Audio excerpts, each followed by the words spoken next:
So Chelsea, tight at the back, dangerous up front, got some incredible play actors in the midfield. Like Tom's haircut. Like Tom's haircut. James, can anyone stop them? Yeah. You have to think that though, don't you? They look. fan, he hates Chelsea. They do look as difficult as it is to say. That Chelsea look great. They look. They've got that grit defensively. They look solid defensively generally. I know Man City were definitely on top for most of that game, but I think I would go as far as saying they are clear favourites now to win it. But I think that game was a cracking game. I'm not having that, James. That's fine. That's okay. You're not supposed to. You're a Liverpool fan. That's okay. But I would say is that... But he's a big Chelsea fan.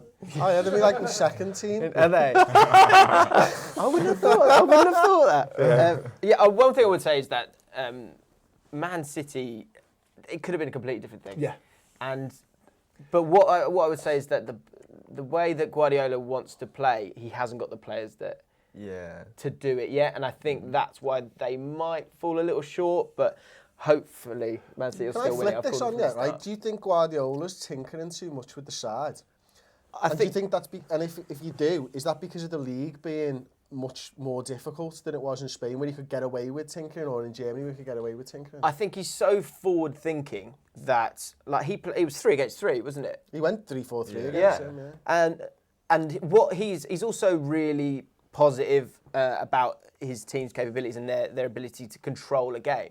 And so that's why I did that, because he said, we'll create chances, we'll score those chances, and we'll win the game. And you could say that they should have. On another day, Man City win that game, don't they? So I think is it just about being clinical there? And we also say this about the tinkering stuff, but they've been managing a Champions League campaign. This is where we talked about this last week or the week before about the European football, the hindrance or whatever, is that Chelsea haven't got that distraction going in. They've not got it. They've not got a midweek game, which Man City have got one. We'll have one eye on, and we'll have So is that, on another day, as you say, is it just a bit of luck there that Chelsea are where they are? I think it's not luck for Chelsea being where they are at the minute. It was unlucky for Man City not to go in at half time or whatever period of the game, at least 1 or 2 goals up. But the difference in that game that won Chelsea the game for me was Diego Costa. He was out of this world. I think the way that Antonio Conte and Diego Costa work together, it must fuse so well together that he can just control the game and get an attack going so quickly. And it's beautiful to see from a neutral fan's point of view, with my favourite club being in the Championship now. It's just fantastic to see such... Do you still call Villa your favourite club? Of course I do. But it's so good to see a player who was just so lambasted last season with Mourinho, who was so angry about how he couldn't play, being able to use his anger in a positive direction and unpin such a oil-rich club, really. You know what I mean? It's lovely. It's just great. It's great. I think Chelsea have been superb. And some of the teams that they've played, they smashed Man United by, was it 5? They beat Man United by 4 past Everton, or it might have been the other way around. They've beaten Spurs 2-1. They've beaten City 3-1 on this run since they've gone to 3 at the back. And Diego Costa's been a huge part of that. And you're right, they sort of... Costa plays how Conte played as well. I think the whole team, it's got his identity, hasn't it? And that's it. Really does. Other than Simeone at Atletico Madrid, there's no other team world football right now who are playing like their manager, in the image of their manager, and how he's got that across to Chelsea in such a short space of time. There is a little bit of luck because he switched to the 3 at the back. He didn't want to go 3 at the back with the 4 in midfield, but the way that they've turned this season around, they look on fire. My big hope, and it is a hope, is that after 15, maybe 20 games, people will realise how to play that formation, because it's happened to us in the past. Where you go to a new formation and it's not being played in the Premier League, and it takes a little bit of time for defences to get on to how to play it. And my big thing is now, Liverpool have been playing the same way for 18 months under Klopp. We're still beating teams and they should know how to play against us. Can Chelsea keep that going when teams work out how to hinder them? Yeah, but it's becoming on vogue, isn't it? The amount of teams that start switching to that formation, the more natural understanding they'll have of it. And you do feel that with Chelsea is that I think the important thing to note on them. We were talking about this on Redmen earlier today, was that like 2 months ago or whatever, prior to this run of form, everyone was going, Chelsea haven't got it this year. He hasn't got enough. It's too much to do. You know, is he the right man? Look His what he's favourite to get bought. Does exactly. You know, and so these are things that happen in football. Is that maybe Chelsea have gotten their bad run out of the way. Maybe maybe they haven't. If they have, wow, they are going to take some stopping. But it wouldn't surprise me to see them just that. It can take one result sometimes, just someone to mastermind a win over them. Someone go, and then the next manager goes, "That's how you do it." Sounds. Yeah, we'll try a bit of that, and you see, and then you start to see how you deal. It's with always that. how you deal with adversity in sport. Yeah. And Chelsea, I don't think in this formation have had to deal with that adversity quite yet. True, yeah. I want to mention before we wrap up on it, because it's an interesting point. Something else they've got is that Cesc Fabregas taking a dive over the sponsor board is the worst, but also actually one of the best things I think I've ever seen, because I hate it. I think it's pathetic, and it's the most. It's the look on the way down. It's so calculated. Like, yeah, I'm going for it. Here we go. Go on then, in for a penny and diving over. It's that they have that in them. Yeah. That like he's just thought, if I do this, he's definitely getting sent off. And not only does that mean, because it's kind of irrelevant almost in the game by that point anyway, but to know that one of their best players is going to miss at least a match or more because I'm doing this, that's something that you can't.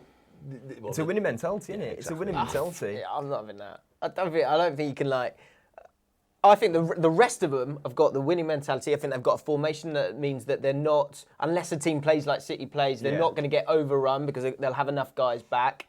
I think they've got the heart that Conte wants to put in their team. But Fabregas and behaving like that, I get it. I get exactly what you're saying. I think Maradona had it when he would just bend the rules to make it work for you. But if I was a Chelsea fan, I wouldn't like that. I'd rather have a Conte who just works 10 times. But did you see what he put out on Twitter afterwards?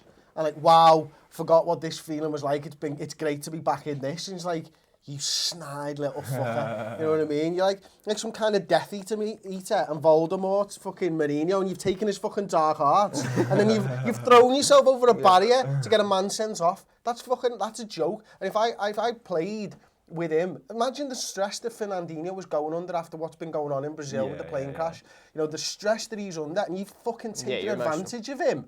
And all of that fucking stress and all of that he needs to let that emotion out, and you've fucking taken advantage of him. He should be fucking ashamed of himself for that. Because like you're saying with Costa, I think it's a great point. We're allowed to like him now because he's not being a knob. Yeah, exactly. He's been involved in 16 goals this season, which is more than any other player. I love Diego Costa. Yeah. When Liverpool missed out on him, and then he ultimately went to Chelsea, I was like, because we had a bit with Suarez to some extent, even though I actually think Costa is nastier. I think he's just a bit exactly than Suarez. But I love that. I love seeing players like that, provided they're not doing it against you.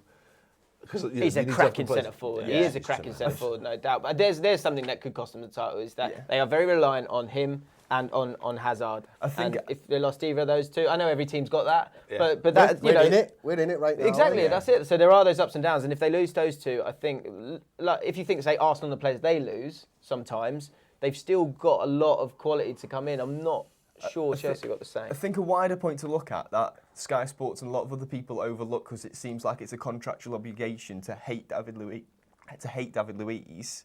But David Luiz has been superb in that back three.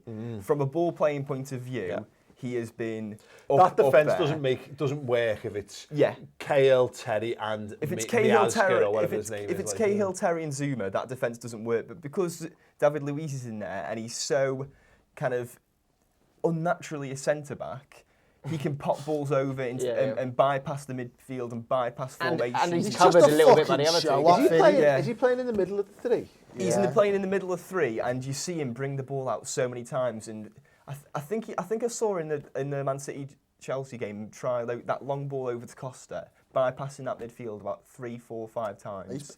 And he 9 times out of 10, he's going to ping that, and Costa can bring it down and do like he just did. Just lastly, the Aguero tackle, that's horrendous. There was nothing wrong with that.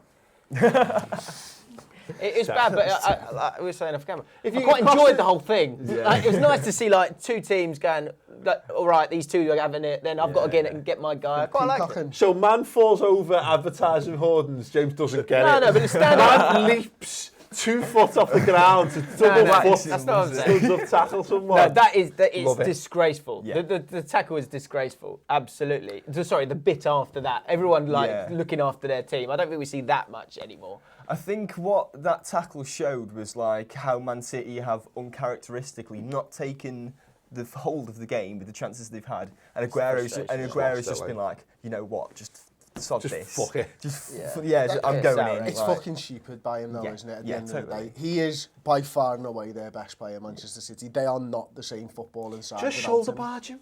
Just run in and full on rugby tackle him at the end, like that. You know what I mean? Boris Like Johnson him. Well, exactly. Tom did this to someone at Crazy FC. Just literally, just you know what I mean?